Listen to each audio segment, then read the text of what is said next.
Բոլոր ժամանակներում մարդիկ սիրել են վառ գույներ։ Հնում կյանքը գունազարդելու համար ներկերը հնարավոր էր ստանալ միայն բնությունից։ Ամենապահանջված գույնը իհարկե կարմիրն էր,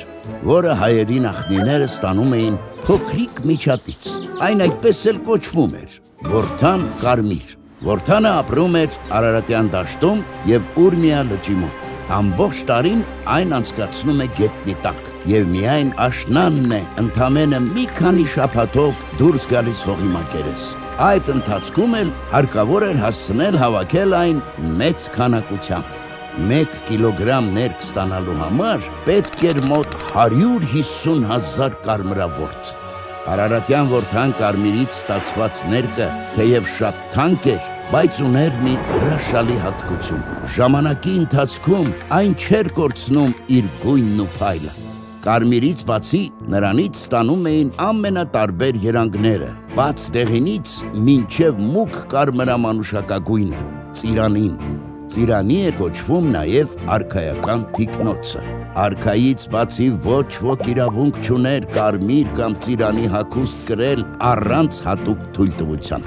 Արարատյան կարմիրը պատրաստում էին միայն արքունական կենտրոններում, իսկ նյութի բաղադրատոմսը խիստ պահպանվող գաղտնիք էր, քանի որ շատերն էին ցանկանում իմանալ կամ գողանալ այն։ Ասորեստանի արքա Սարգոն II մուծածիրի տաճարից թալանած ավարի մեջ հպարտությամբ էր նշում նաև կարմիր գործվածքները։ Իսկ 3-րդ դարում Հռոմի կայսր Ավրելիանոսը Պարսից շահից նվեր ստացավ հայկական Որթան կարմիրով ներկված ծիրանի մի գործվածք, որի սքանչելի գույնը պարզապես ապշեցրեց ամեն բան տեսած կայսրին, և նա այդ նվերը հպարտությամբ հանեց իտես ամենքի։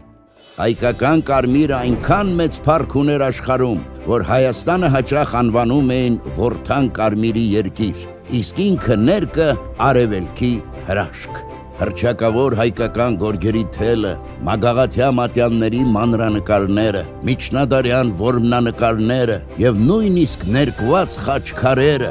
այդ ամենը հնարավոր չէր լինի առանց հրաշալի Արարատյան կարմիրի։ Այն արքունական և կաթողիկոսական կնիքների գույների հիմքն էր, որը հնարավոր չի եղել կեղծել։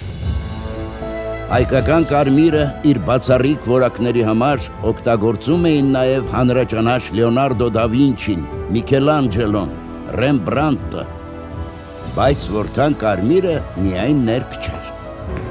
Այն կիրառվում էր նաև բժշկության մեջ, որպես հակաբորբոքիչ ու ջերմիջեցնող միջոց և հրաշալի հակաթույն։ Իսկ ազնվազարմ կանայք իրենց գեղեցկությունն ու երիտասարդությունը պահպանելու համար օգտագործում էին դրանից պատրաստված մաշկի բուժման և թարմացման քսուկներ։ Որթան կարմիրը իրոք ամենազոր նյութ էր։ Ցավոք, դարեր անց այն մոռացության մատնվեց, երբ սկսեցին լայն տարածվել քիմիական ներկերը, որոնք թեև թունավոր ու ցածրորակ էին, բայց շատ ավելի էժան։ Սակայն Որթան կարմիրի պատմությունը դրանով չավարտվեց։ Արդեն մեր օրերում հայ գիտնականները կարողացան վերականգնել հրաշալի նյութի գաղտնի բաղադրատոմսը։